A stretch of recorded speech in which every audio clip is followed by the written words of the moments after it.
بسم اللہ الرحمن الرحیم۔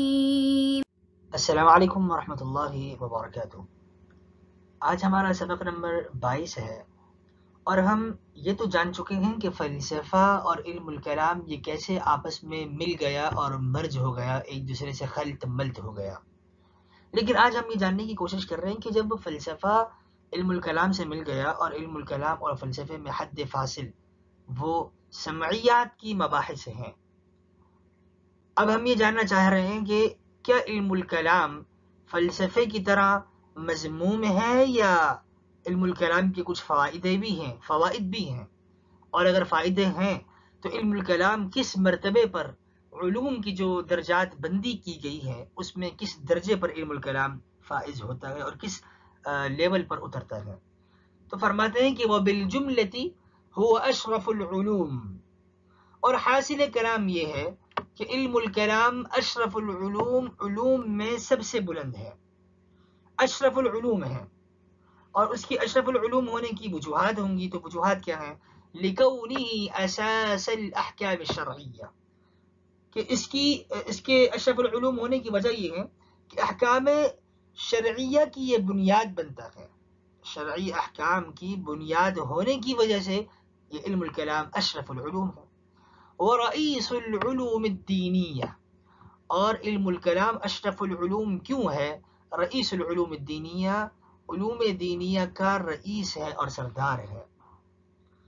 وَكَوْنُ مَعْلُومَاتِهِ الْعَقَائِدَ الْإِسْلَامِيَّةِ، اور علم الکلام کی جو معلومات اور ذیلی مباحث ہیں وہ اسلامی عقائد ہیں، اس کی معلومات ہونے کی وجہ سے عقائد اسلامیہ۔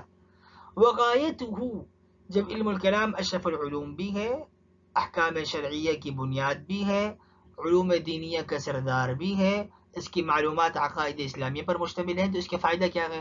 وغایتہ، اس کی انتہا اور فائدہ یہ ہے الفوز بسعادات الدینیۃ والدنیویہ، کہ دینی اور دنیاوی کامیابیاں، سعادتیں، خوشیوں سے بندہ ہمکنار اور کامیاب ہو جاتا ہے۔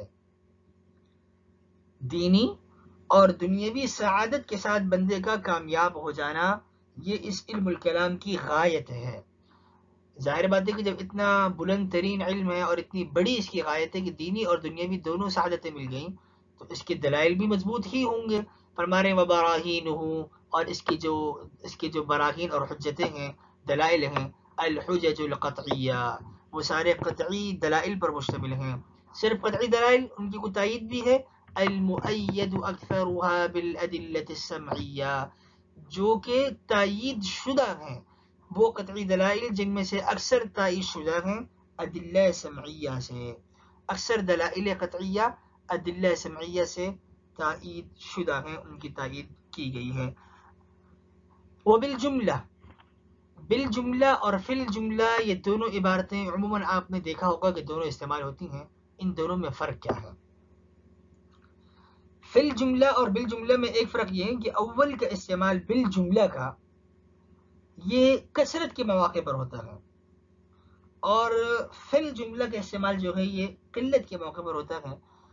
یہاں پر بالجملہ سے مراد کیا ہے کہ بھئی اس سے پہلے جتنی بھی مباحث گزری بالجملہ، اب حاصل کلام اور لب لباب نچوڑ یہ ہے کہ علم الکلام چاہے وہ متقدمین متکلمین کا ہو، علم الکلام چاہے وہ متاخرین متکلمین کا ہو، کوئی بھی علم الکلام ہو، حاصل کلام یہ ہے علم الکلام کا هو اشرف العلوم، چاہے اس میں فلسفیانہ مباحث ہوں، چاہے اس میں فلسفہ کی مباحث نہ ہوں۔ متقدمین متکلمین کے کلام میں فلسفہ کی مباحث نہیں تھی، متاخرین کے علم الکلام میں فلسفہ کی مباحث آ گئیں، چونکہ ان کو معتزلہ پر رد کرنا پڑا اور اس کے لیے انہوں نے فلسفے کو سیکھا اور ان کی مباحث کو جانچا، جیسے امام غزالی رحمۃ اللہ علیہ نے تحافۃ الفلاسفہ لکھی، اور اس کے بعد پھر ان پر ابن رشد نے تحافۃ التحافت لکھی، فلاسفہ کے دفاع میں انہوں نے امام غزالی رحمۃ اللہ علیہ کے فلسفے کو رد کرنے کے لیے اور فلاسفہ کے دفاع کرنے کے لیے تحافۃ التحافت لکھی۔ تو فلاسفہ اور متکلمین دونوں کی طرف سے یہ ایک میدان چلتا رہا۔ تو بالجملہ چاہے وہ علم الکلام کوئی بھی ہو، فلسفیانہ مباحث والا ہو یا اس سے خالی ہو اشرف العلوم، وہ علوم میں سب سے بلند مقام رکھتا ہے اور معزز علوم ہے. جیسے انسان اشرف المخلوقات ہے, تمام مخلوقات میں اللہ نے اس کو ایک بلند مرتبہ دیا, تو تمام علوم میں سب سے بلند اور اشرف علوم جو ہے وہ اشرف علم وہ علم الکلام ہے. تو اشرف کسی چیز کا اشرف ہونا اس کے موضوع کی شرافت کی وجہ سے ہوتا ہے. اب نحوی اور صرفی علوم ان کے موضوع, ان کے اپنے اپنے موضوع ہیں, ٹھیک ہے. تو اب علم الطب اس کا موضوع بدن انسانی ہے, وہ انسانی بدن پر بحث کرتا ہے اور اس کو اس کی ساخت کو جاننا اور اس کے علاج معالجے پر علم الطب بحث کرتا ہے. اور علم النحو کا موضوع الکلمۃ والکلام ہے. تو یہاں پر علم الکلام اس کا موضوع اللہ سبحانہ و تعالیٰ کی ذات اور عقائد اسلامیہ ہے. اللہ سبحانہ و تعالیٰ کی ذات, اللہ سبحانہ و تعالیٰ کی صفات, لہذا علم کا موضوع ہونا, اس کے موضوع کی علم کا اشرف ہونا اس کے موضوع کی شرافت کی وجہ سے ہوتا ہے.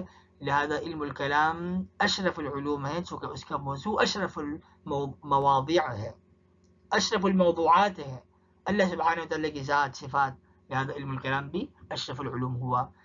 اب یہاں پر چند وجوہات بیان فرما رہے ہیں کہ اشرف العلوم کیوں ہے. لکونہ اساس الاحکام الشرعیہ, چونکہ یہ علم الکلام شرعی احکام کی بنیاد ہے. تفسیر قرآن ہو, امام علامہ عبدالعزیز فرحاری رحمۃ اللہ علیہ اور دیگر بھی علماء نے, علامہ ابن بزیجہ رحمۃ اللہ علیہ نے اس بات کے اقرار کیا ہے کہ علم الکلام اشرف العلوم ہے. کہ قرآن کریم کی اگر ہم 6,500 آیات تسلیم کر لیں تو اس میں سے 5,500 سے زیادہ آیات جو ہیں وہ قرآن کریم کی عقائد سے متعلق ہیں اور توحید سے اور عقیدے سے متعلق ہے. تو عقیدہ وہ علم الکلام کا موضوع ہے, لہذا علم الکلام اشرف العلوم ہوا. دوسرا جو رئیس العلوم ہے, قرآن, تفسیر قرآن اور اصول تفسیر, علم الحدیث اور اصول حدیث, علم الفقہ اور اصول فقہ, اور اسی طریقے سے علم التصوف والتزکیہ والاحسان. تو یہ 6 علوم, اور ان سب علوم میں مشترک چیز جو ہے فقہ, اصول فقہ, حدیث, اصول حدیث, تفسیر اور تصوف, ان سب میں مشترک چیز اور سب کو جس فن کی اور جس علم کی ضرورت ہوتی ہے وہ علم الکلام ہے. مفسر بھی علم الکلام کا محتاج ہے, وہ بغیر علم الکلام جانے تفسیر نہیں کر سکتا.